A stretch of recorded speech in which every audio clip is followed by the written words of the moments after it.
301 gang shit. I need half a rack for a show, but you better pay me or I ain't gon' show up. Don't wait to book me, the price is gon' go up. Got hoes on my dick, they just want me to blow up. I got a Glock on me, they know. It's right on my hip just in case a hoe test me. If I let it blow, they gon' wanna arrest me. If you got a problem, you better address it. I got respect in the streets. Little bitch let her bone, so I gave her a treat. Her bro diabetic, don't think this shit sweet. If he talking tough, I'ma knock out his teeth. I walk with the racks. He say he want smoke, then we give him a pack. Treat him like Ricky and blow out his back. If he up in the pole, then we up in it back. So, let's talk about it. Why I got kicked out of the military. To be honest, I don't even really talk about this a lot. Like, you know, people always, like, when I go in public, sometimes it's like, I don't know if it's like shame or, you know, what it is, but so, you know, like when you go places and they be like, oh, let's give it up for our vets and all this. And yeah, I'm a combat vet, you know. I went to Iraq. I did my time. Well, I was in Iraq and Kuwait. Did my time over there. But it's kind of like, you know, when they want to give acknowledge to the vets and people that know me and know that I served and been to Iraq, and they be like, you know, why don't you stand up and why don't you do this? Some of the people in the military I have great bonds with. Still to this day, we have a great bond. And it's kind of like, I found out that what the military really was. It's kind of like, damn. And especially in today's time, it's like military people are getting killed, getting kidnapped, other things done to them. And this is just in the States.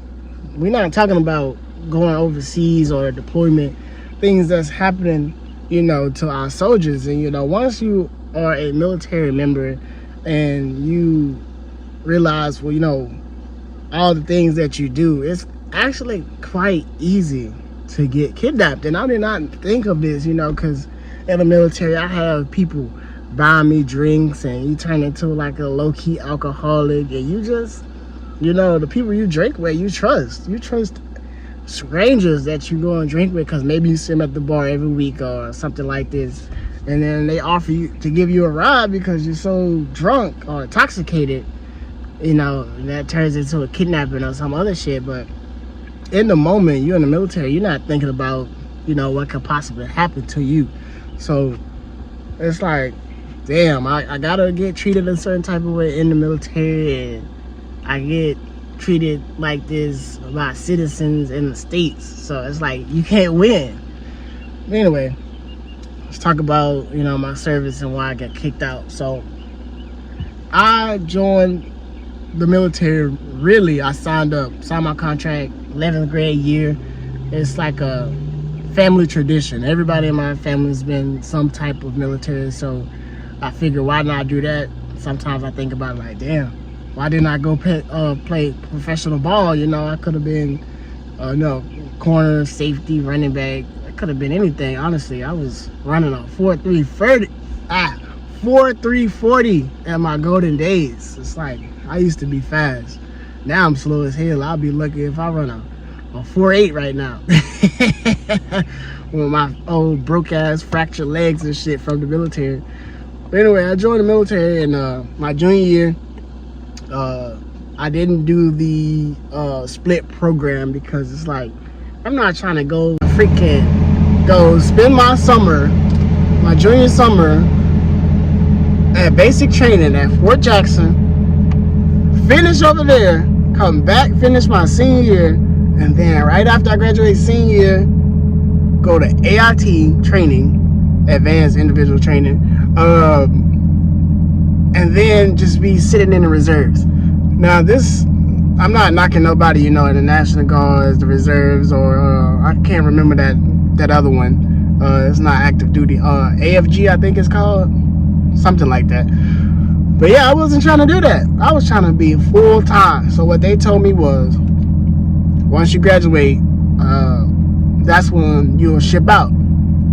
So I graduated May 19th, 2016, and then 2 weeks later, literally 2 weeks later, I freaking shipped off to basic training, which I had a job, but I had to put in my 2-week notice on graduation date. So I went out to basic training. Oh man, and let me tell y'all, I have some crazy stories about the military and the craziest things that you will see. And okay, think of a college party, bunch of college kids drunk doing a bunch of dumb shit. That's just the military times 3 or 4, because they work 5 days a week. So on the weekend they do things on the weekend, and those 2 days that college kids won't do in a whole week. And you like, when are you guys gonna sleep? There ain't no sleeping. It's partying all weekend, and you come to formation Monday morning with alcohol oozing out of your pores, and everybody can smell the alcohol, and you just there regretting it because you're gonna have to run that alcohol off, and everybody's in the same boat with you, so they don't want to hear it. But anyway, 2016 joined. I got to my duty station in August, which was Fort Riley, Kansas. And yeah, August, and then in June I deployed. I was supposed to leave in May, April or May, but that's when we found out that I had my fractured legs. I had 2 fractured tibias. So from August to May is what? So about 9 months. I was at my duty station for about 9 months before we got to deploy. Now, after they found out that my legs was both fractured, I was on a basically I guess permanent profile. Profile is basically restrictions that you can't do, whether you broke your arm, your leg, or something. It restricts you from doing certain things like physical training, things like that. So I wanted to go on this deployment. I was already amped for it. I didn't care about no fractured legs or nothing. I just wanted to get a deployment under my belt. So I made a deal with the devil, basically. It was this captain. Oh my God, he was amazing. You wanted to get out, med board, medically retire, he was gonna give it to you. So he made a deal with me. He was like, look here, I can either give you 70% disability and you get out, or I can write you a temporary profile and you go on this deployment. Young dumb me want to go on deployment with all my battle buddies, my brothers and sisters on that deployment, you know, because I always feel like if something was to happen, I could be there to prevent it. And I'm like that still to this day, you know. And I done had people, you know, friends that died and things like that. And I was like, if I was there, I probably could have prevented it. But anyway, he wrote this profile, and here I am going on this deployment. I deployed by myself. So here I am, a private first class, traveling and flying by myself. I got all this luggage. I got a weapon with me, and it's like, wow. And I'm not really too good on flights, like going to find the gates and going about this type of stuff. So I don't fly that often, so I don't really know, you know, how the flights and all that stuff work. I'm literally just now starting to get used to, you know, the terminals and the gates and all that. And I'm almost 25, so it took me almost about 6 years to get that down. But went on deployment by myself. I don't know if people was talking shit about me before I got there, or you know what was going on, but it was kind of like a hostile situation. And this is where all the shit started happening. So this girl, to this day I still don't even know what the charge is. To this day,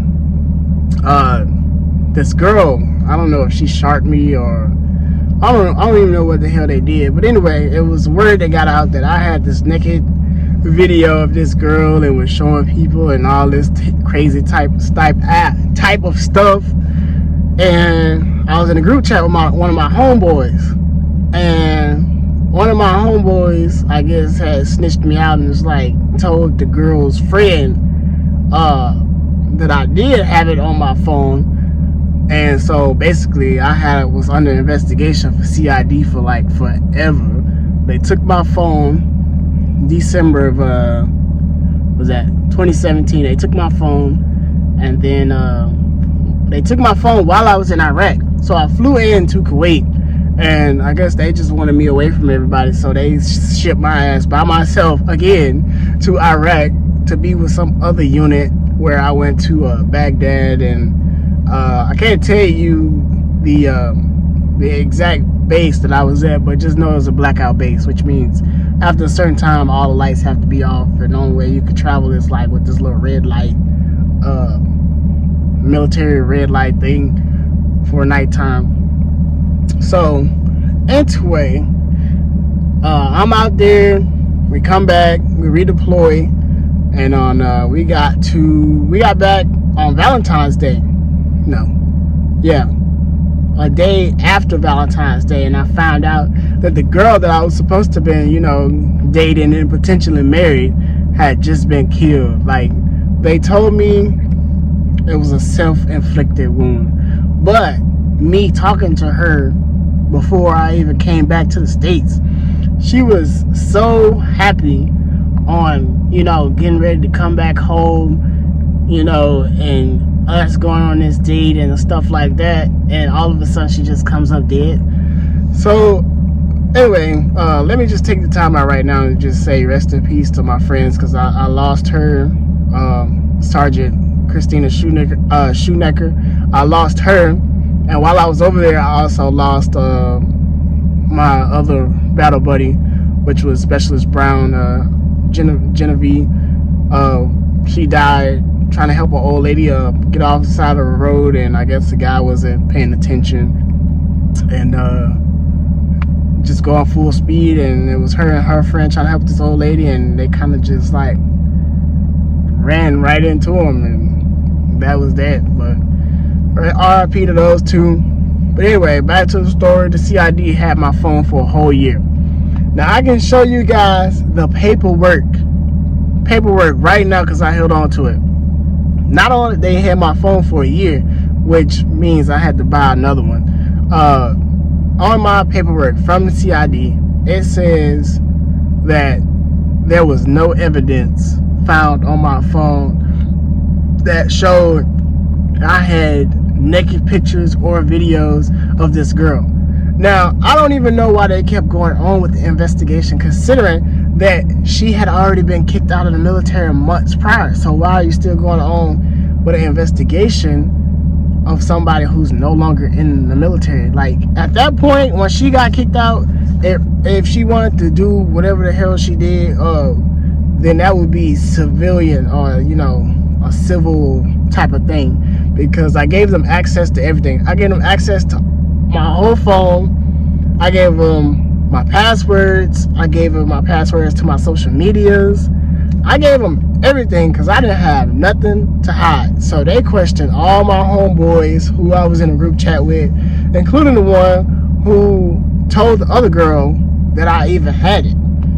And really what that all came down to, it was once me and my other homeboys talked and my family talked about it, it was just the fact that he was mad that I was closer, station wise to her than he was, and he wanted her. And I was like, so why do you come up with some lie or something just because I'm closer to the girl that you like? Like, bro, we've been bros since AIT. If you like the girl and you didn't want me to fool with her, or whatever, you could have just told me. Like, we have a bro code. Like, just let me know. I'm supposed to be a mind reader or something. So anyway, they kept on with the investigation. They held my phone for a year. So here I am thinking, I'm in the clear. I can finish out my military contract, because to this day I still got all my benefits. I didn't get out dishonorably or anything like that. I got out it was general under honorable conditions, which is still honorable, because I still got my VA benefits, my VA loan, all that type of stuff. I think the only thing I might have lost was maybe my GI Bill, but I don't know. I might still have it, but I have no intentions on going to school, because I always hated school anyway. Like, I hated high school. I did a little bit of college. I literally have half the credits for my associate degrees, but I was like, I don't like that shit. Like in high school, I always did all my homework in class, and I freaking never studied. I literally look over the study guide right before the test. And, hey, football player, I graduated with a freaking 3.2 GPA on a 4.0 scale. Was it 3.2? 3.5. 3.2, yeah. 3.2 on a 4.0 GPA. But anyway, after I was still a PFC, they really embarrassed me on deployment because I had no knowledge, that I wasn't going to get my deployment end of tour award, because the award was given to me before the flag was initiated. Like, that's how it was supposed to win. So I was a 42 Alpha, so I knew how everything was supposed to go. So in military, they wait to the last minute to practice and do all that type of stuff. You see them do like the parades and the color guard. I kid you not, they practice that one time before they do it, before the show, and then it just looks so great to y'all when y'all see it. So we did the little practice run. I'm up there about to do my little thing, thinking I'm about to get my little Archon, blah blah blah. And the guy who's reading the paper of the names of the people, I got up there and he was like, your name's not on here. So he's not in my unit. So he's asking my leadership, hey, what's up with this guy? His name's not on there, blah, blah, blah. So my whole unit is there that's on deployment with me. And my first sergeant is telling him, while my sergeant first class, my platoon sergeant, is telling me, oh, I'm sorry. He's trying to sugarcoat it because he's thinking I'm about to blow up. It's like, well, you don't have an award yet. We're still trying to figure it out.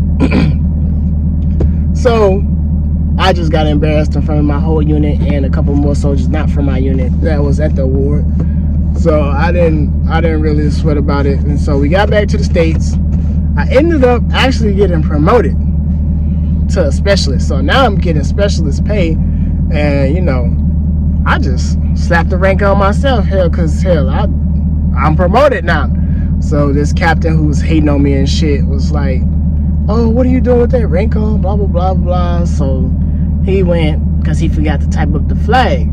So in the regulation it says, a soldier who was promoted, and there was an error, he gets to keep that rank. So somehow he done cried and bitched and complained to my battalion commander that I wasn't supposed to have that rank. So ultimately they made me take it off, and somehow I had to walk around as like a fuzzy rank, because I don't know. I honestly still to this day don't know, but I'm still getting paid as an E4 specialist, which I didn't give a damn, because it's like, okay, I'm getting paid for a rank that I don't have, and I ain't gonna say shit, because I had a dependent at the time, so I ain't give no fucks. So I call it D-Day. The D-Day, the day when I found out that I was about to get kicked out, because I had no knowledge that I was getting kicked out. I was on my third year, finishing up my third year. Actually, I just finished my third year, so I really only had one more year to my contract end. Now, my previous sergeant major, she knew that I wanted to get out. There was no way, ain't no bonus, no way how that they was gonna throw some money in front of me and I was gonna resign. No way at all. I hated waking up at that early time, doing all this and kissing ass, and because I'm very vocal. Like, I'm not one that you're gonna sit here and talk to any kind of way, because respect goes both ways. And so they was trying to tell people to stop talking to me, hanging out with me, because I have a authority problem. I don't have an authority problem. I have a respect problem. You respect me, and I'm gonna respect you. That's how it goes.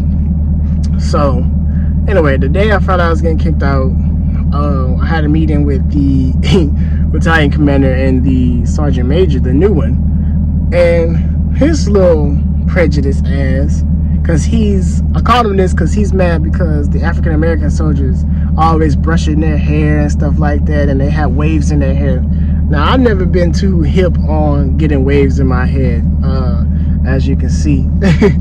But he was telling them he's gonna try to make it where he can ban them brushing their hair for waves, because waves is out of it looks faddish or some shit like that, which is completely false. But anyway, he was saying, in there talking shit, and I'm just sitting there listening. He was like, if it was up to me, I would send you to Leavenworth for 30 days. Leavenworth is basically a military jail that people go and they still have to do their day-to-day things along with being in jail, which is like fucking horrible. He was like, I was gonna send you 30 days in jail and let you finish out your contract. But he was like, we don't have a RMO or whoever the person is that transports you to the jail. And so after he was talking shit about BC, who Colonel Wilson, wow, she's amazing. She always knew that I wanted to get out too, and she would hear me talking to soldiers and all that type of stuff. And you know, you don't have to have a certain rank to be a leader. You know, I was a leader on the clock and off the clock, helping soldiers on and off the clock, picking them up any type of time. So I always felt like I was a leader, and I still look at myself as a leader. It might not just be, you know, what's the word I'm looking for? Conventional leader. But anyway, she asked me what I wanted to do, and she was like, you know, if you got to stay in the military, would you resign? And I just, you know, I lost my tongue at that point, because I was like, fuck no. And so my fucking lieutenant and my freaking platoon sergeant who's sitting in there, they was like looking at me like, this motherfucker just cussed out or cussed at the fucking BC battalion commander. And I apologized, because, you know, I just fucking forgot where I was at the moment, because, you know, I talked to her like she was one of my friends here. I was the only one who called her by her first name. I just like saying it, Julia.